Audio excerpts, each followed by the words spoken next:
Hello and welcome to the Strategic Bookkeeper podcast. First, a big shout out and a thank you to the bookkeepers who are sharing with an open heart and an open mind, because it is that sharing and the questions that you ask me that allow me to create content that is laser focused to what you want. So I am literally looking at an email that I'm sending a bookkeeper at the moment. We're chatting about various things. She said to me, I hope I'm ready for the program. And I said to her, would it be okay if I ask what you mean by whether I'm ready for it? I just wanted to seek to understand. And actually, apart from a range of things that she kind of explained to me about her situation, which took us on a journey of just sharing and realizing how much we had in common, she told me it was time. So she's a really busy mama like me, and she's taken over an organization and she's got a lot on her plate.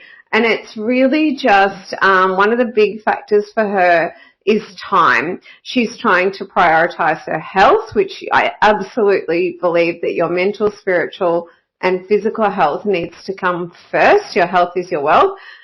She's trying to be a loving mum to her children.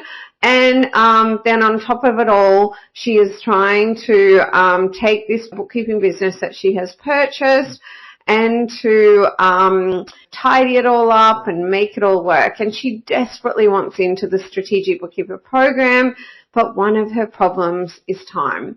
And so right now I'm going to dive into how to help you with how to pull more time out of your business and maybe even your life. So why don't we dive in? I'm Jeannie Savage, the Strategic Bookkeeper. I'm an award-winning entrepreneur, author, speaker, trainer and coach. After 13 years in practice and after scaling into a lifestyle business where I could choose my own adventure, I'm sharing my secrets to success, my secret sauce recipe on how to build a thriving practice, delight your clients and ultimately live your dream on your terms. This podcast is a companion to my book. In each weekly episode, I'll share strategies for scaling and success.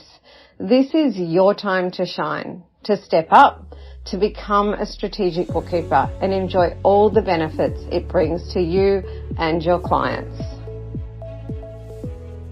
Okay, so something I will say about the program is it's for the long term. It's not about working harder. In fact, I'm not going to ask you over the long term to work harder. Maybe in the early days, I will ask you to. There are times when we've all got to put in, okay? Even for me, after I've built a lifestyle business, there are times building the Strategic Bookkeeper program where I pull 11-hour days on top of being a mum and everything else, okay? It's not because I have to. It's because I've chosen to, for purpose and legacy, okay? So what I will say is that rather than ask you to work harder over the long term, I'm going to ask you to make harder decisions, okay? And I'm going to help you with it every step of the way. I am going to help you to build powerful habits and be accountable, okay? So harder decisions more than harder work. And there are three things that we all need from our business. That is profit, cash, and time, okay? Time is what will allow you to live your dream on your terms, okay? So the income and lifestyle you want and deserve, the profit, the cash, and time, okay? And today we're going to talk about time. So the advice that I gave to this beautiful bookkeeper to help her with time is a little kind of process that I have. So step one is what I call get shit done. So in terms of when, you know, you're just frazzled and you're busy and you're trying to do it all and you've got this big list, I want you to sit down at your desk, put your head down and your bum up, and just get shit done, right? Try and clear as much as you can, laser focus relentlessly, and just get shit done. And with regard to that, if you're thinking work-life balance and the fact that you're a mum and all those kind of things, here's what I want to tell you about work-life balance. It doesn't exist. but it kind of does exist, but it doesn't exist. Let me tell you what it's really about, okay?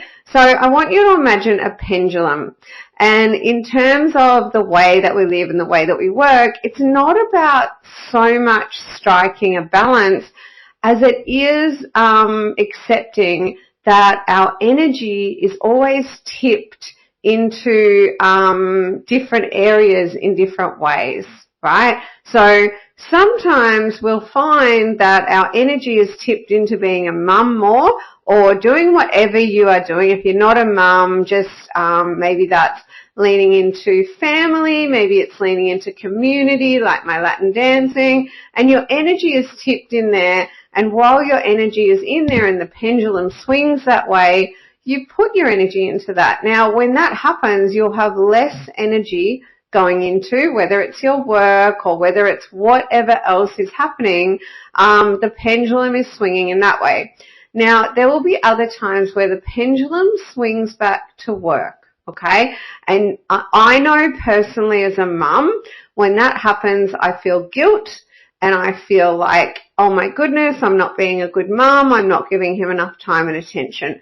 But the truth is that the pendulum swings. It's not about work-life balance. And it can be the same with our health, right? So let's say the pendulum swings back to work and I'm aware that I'm not getting to do the things that I would normally say make up a beautiful miracle day for me, which would be really getting, outside and walking and maybe Latin dancing and doing any gym work I want to do and all of those things. So if any, or even my mental, spiritual, physical health. So journaling in my diary that's great for my mental health. Latin dancing is great for my spiritual health, and then physical health, right? So when the pendulum swings and I notice that I'm not putting the energy that I would like to into the various parts, the best thing that I can do is accept that, right? And say, oh, okay, right now my energy is at work because, for example, I'm working really hard on what I'll be delivering in the program, and that's okay because the pendulum's swinging that way, and actually if I accept it, the truth is I love it, absolutely love it, and then I know that in a few months I'll be able to take a breath. The pendulum will swing into some more health and some more mummy stuff and other things, okay? The pendulum is not intended to sit in the middle of the work-life balance. What I feel is the healthiest way to look at it, and I was listening to a podcast from this young lady who's been working for about the last 10 years. She started her business at 15, and she's realized that at the end of this year, she needs to take a year where she swings the pendulum over to the life side and that she kind of invests in some personal growth in that area. And so she knows that she's not going to be able to put the same energy into her work during that time because it is where we are transferring our energy, okay? So we're talking about step 1 right now, which is get shit done, right? So put your head down, get as much shit done as you can, and clear a whole lot of stuff off your plate. As you are doing step 1, which is get shit done, right, I just want you to start having an awareness of something. So once I heard this cool little thing and it goes, there's 3 A's to change: awareness, acceptance, and action, right? So right now, when you're doing step 1, I want you to sit in the awareness phase where as you're doing all the things, I want you to start thinking about something that leads into step 2. And that is, of all the things that I am doing, are there any of these things that aren't particularly impactful?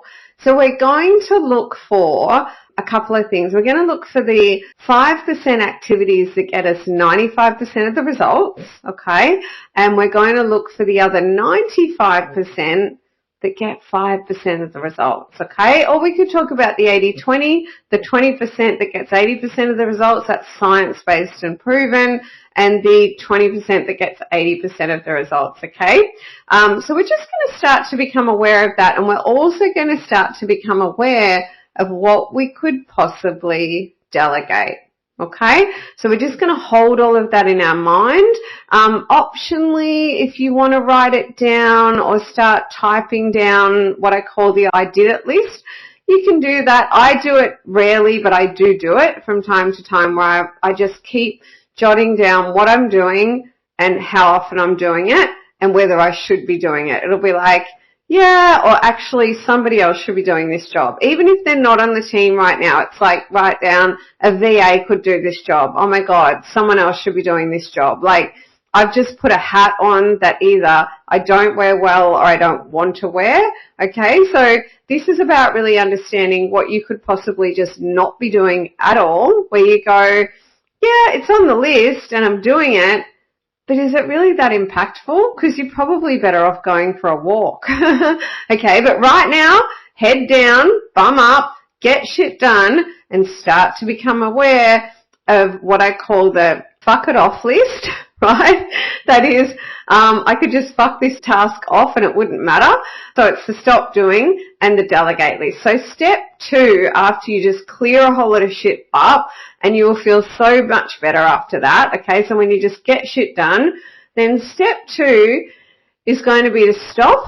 Okay, it's great if you can take a day out. Like sometimes around Christmas I take 4 to 6 weeks off, and it is the best exercise in considering what I'm not going to do next year. Okay, because we can get really busy with the busy work, but busy with the 95% that's doing 5% of the impact. Yeah, we want to really work on the 5% that gives us 95% results, which is absolutely what I want to help you with as a member of the Strategic Bookkeeper, as part of my tribe. Okay, so step 2 is what I call the don't do it list, or the to don't list, the stop doing list, the fuck it off list. We use that internally. I say to my team, what tasks can we just fuck off, right?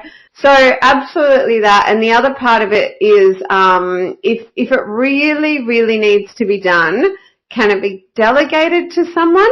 Okay, just hot tip there. If you delegate something, be clear about the scope in terms of the task and the time expected. I once had team members spend, I think it was in excess of 10 hours on a task that was done fortnightly that I expected to take well under an hour. Okay, so, and that's on me for not briefing them properly. So just a hot tip there. But basically, what I want to tell you here is every time you say yes to something, you are saying no to something else, okay? So every time you say yes to something, you say yes to a client, yes, I'll do a proposal, yes, I'll take you on as a client, yes, whatever, okay? Same in your personal life, all right? Yes, I'll answer that phone call, yes, I'll help that person. You are saying no to something else without even knowing about it, because you're shrinking the time that you have in your life and your business to devote to other things. So other things that you may have on the list, or you may not even have on the list, but they need to get done, won't get done, because when you say yes to anything, you reduce the amount of time you have to say yes to other things. So when you say yes to one thing, you are saying no to others. Okay, so that's what's really important about the to-don't list.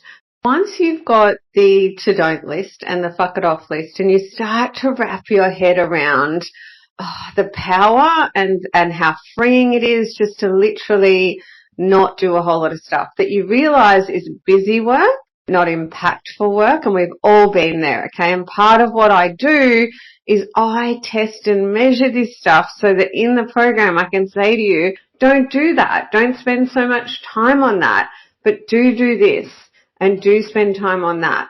Once you free up time by doing all of this, one of the things that you get to do, if you want to do it, is the Strategic Bookkeeper program. So if you feel like I don't have time, then that is one of the things you get to prioritize as you come up for air and realize, okay, I'm not as time poor as I am or I was before, because I've got shit done. I've thought about what I could just probably not do or do less of, and what I could delegate to other people.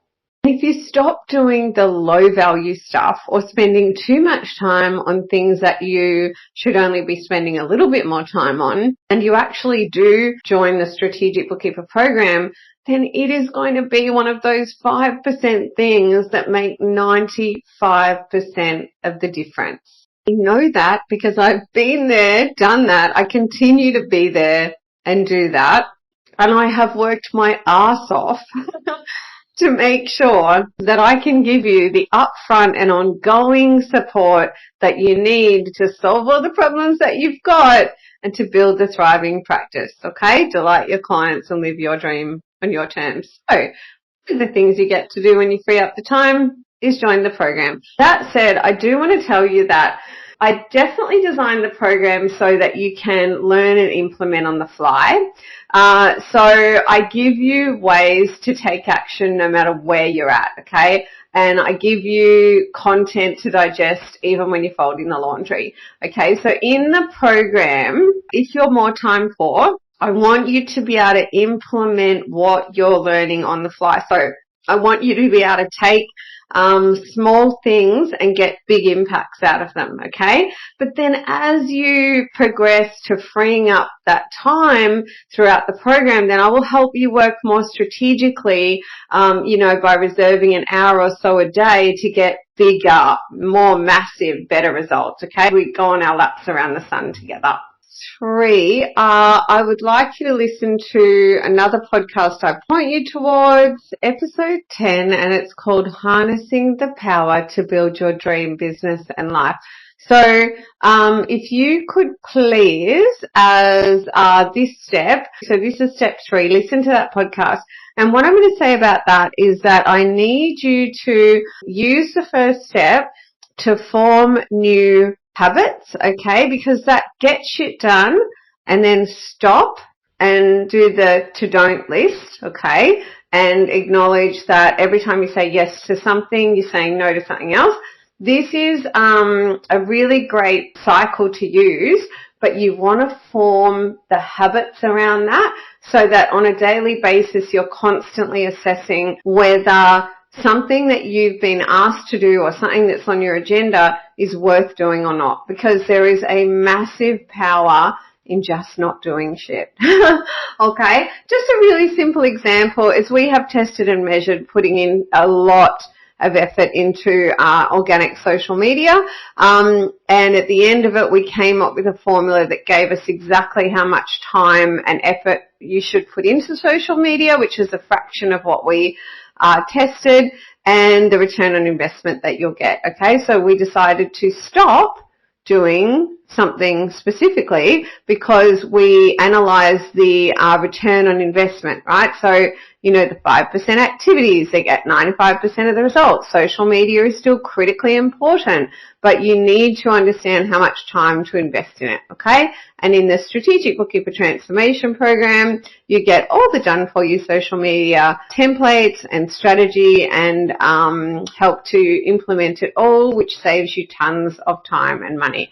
Okay, so that is the third step. Take what you've learned is step 1 and 2 and bed it into habits so that you actually stop doing so much, so that you form what I call the master habit in business, and that is be proactive rather than reactive, okay? And that is step 4. So ultimately, to be able to free up the time that you need to do the high value activities that help you build a thriving practice, delight your clients and live your dream on your terms, whatever that is, okay? And for the bookkeeper who asked me this question and shared with me, her dream on her terms is so similar to mine, okay? It's to be able to prioritise her health first, to get her health right, and then similar things to me, then to be the best mum she can and show up the best she can for her children, okay? And then purpose.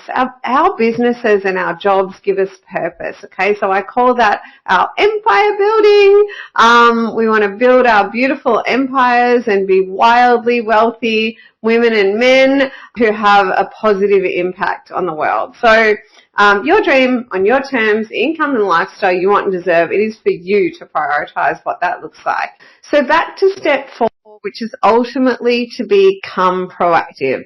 Okay, so the first thing I'm going to direct you towards to help you with that is a book called The Science of When by Daniel Pink. And I recommend that you use the Blinkist app to read it, because that way you'll be able to digest the highlights in 10 to 15 minutes. I love that app, okay? And so you'll be able to get the gist of the concept of The Science of When from Daniel Pink. And it is a science book, okay? It's why they do surgeries in the morning.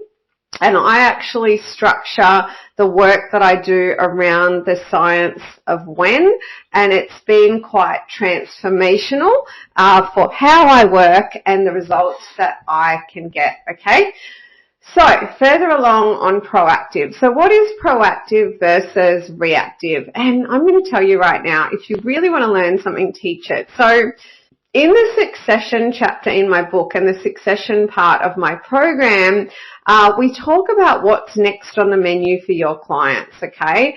And the more you educate yourself, the more you can teach others what you're learning. Like if you learn from this podcast and you implement and you're like, holy cow, that helped me do better in business and life, why wouldn't you tell others and educate others?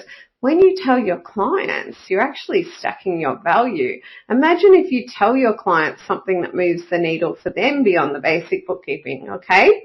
So I'm digressing, but definitely if you really want to learn something, teach it. So proactive versus reactive, okay? So most people are in the habit of reacting to what's coming at them. And I work with business owners, amazing people who relate to this, because one of the things I say to them is, what's the first thing you do in the morning when you go to your business, when you go into work? Is it basically open your email? And they say, yeah, it is open my email. And I say to them, because I want to help you understand why that is not the first thing that you should be doing. I help them understand that by directing them to the science of when, and then helping them to understand that when you open your email, you start reading emails from people and they want things from you, and that is their agenda.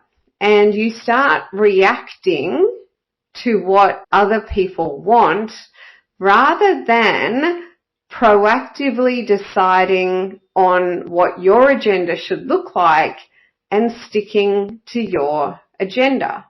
Now, I don't know how easy or hard this will be to comprehend, but it is transformational from reactive to proactive. Another example, it's like little things, I'm telling you, but they're mind-blowing. So when the phone rings, are you in the habit of simply answering it, okay? Because I worked in the science of when, if I'm working in a proactive way, and I absolutely fall over from time to time, and then I've got to kind of give myself a little whack and go, Jeannie, you know what to do, okay? So I will put my phone on Do Not Disturb in the morning from, say, whatever time I'm working until whatever time I want to stop working on the most high-value stuff that I want to work on.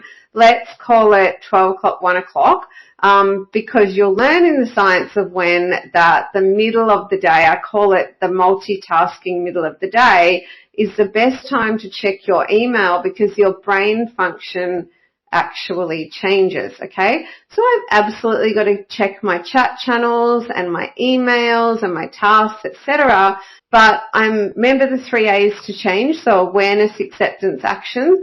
I'm very acutely aware of proactive versus reactive, okay? So if I sit down and I know what I've got to get done or what is the 5% activities, and I've prioritized the various things that I need to do, and then I sit down, put my phone on Do Not Disturb, do not open my email, and I get done what I need to get done, and then later on I tend to my email, and I also accept that I'm not going to get everything done, and I am going to have to just simply not do or delegate some things, okay? But the only way I'm really going to get what I want out of my business and my life is if I set my own agenda and if I proactively stick to that agenda. And one of my clients told me that when he adopted this, he actually won back the time to fly to Adelaide and win a massive job and expand his business down there. So that's outside of bookkeeping,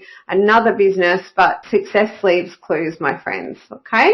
In terms of being proactive, there is a brain model, and it goes primal brain, reactive brain, proactive brain, okay? The primal brain is flight or fight, so very little children will have that.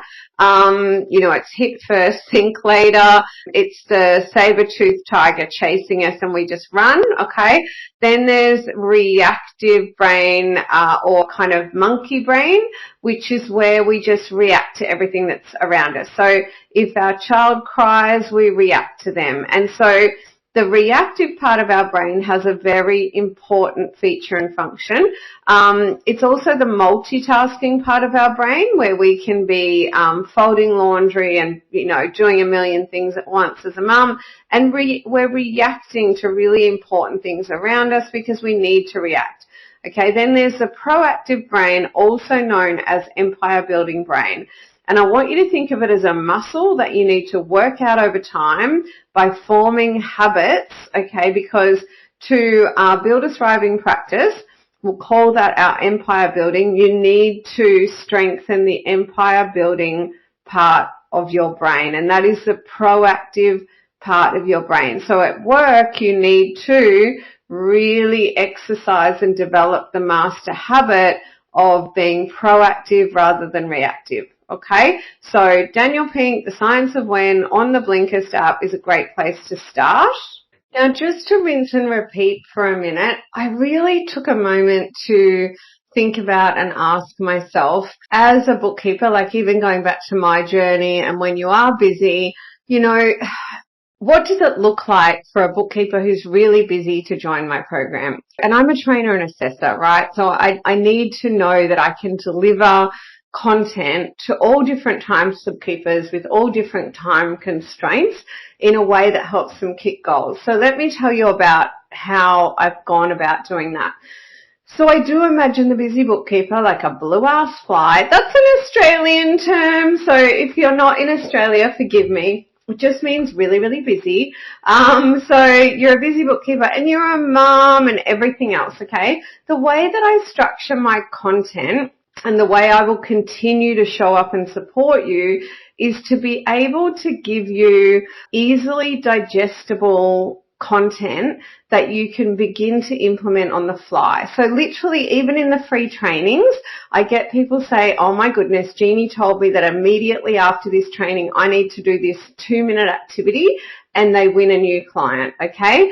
So what I'm acutely aware of is that if you are really time poor, then you are still going to get massive results from the program if you let me hold your hand and challenge you to start out time poor, implement on the fly, progress over perfection, jump in, use everything we give you. Let me help you do that to get results. But over time, I am going to help you form habits in order to free up your time slowly, and there will be a beautiful magic that happens on the day that you start to realize that you can spend an hour or two or more working on your business rather than just in it, in a proactive way that gets you the really big sustainable results and just gets you the lifestyle, right? What I achieved 5 years in. So the program is fine if you don't have any time, as long as you can get in and talk to me about what's challenging you most so I can point you in the direction of the parts of the program that you can pick and choose that will solve the immediate problems for you. Okay, so whether you are super busy or you're not super busy, the program is absolutely going to help you. And I believe that you will be able to get a return on investment greater than the fee. And I believe that so much, no matter how busy you are, that I offer you a full money back guarantee. So after we work together for 12 months, if you cannot get a return greater than the fee, I will give you your money back. That's how confident I am that no matter how busy you are, I can get you there. So that is my 4 steps to winning your time back and your sanity back, okay, and to get to prioritize the things that are important to you and swing the pendulum back from all work and no play, or all work and no mummy time. That was step 1, get shit done. Step 2, the don't do it list. Step 3, form the habits from the first 2. And step 4, ultimately become proactive. In the Strategic Bookkeeper Transformation Program, I want to inspire you around this and more. I have a passion for what I call mindset matters, because your mindset really does matter. And so if you do join us after August 1 when the doors open, you are going to get all the support around the businessy stuff and the stuff around the businessy stuff that makes it all work. I hope you enjoyed this episode. If you have a question you'd like answered on my podcast, please email me, hello@thestrategicbookkeeper.global. Did you know we have a private Facebook group called the Strategic Bookkeeper's Way? There you'll find bookkeepers just like you on the same journey where you can ask questions and get support. You can find more resources and how to work with me at thestrategicbookkeeper.global. All the links are in the show notes. Have a prosperous week, and I'll see you in the next episode.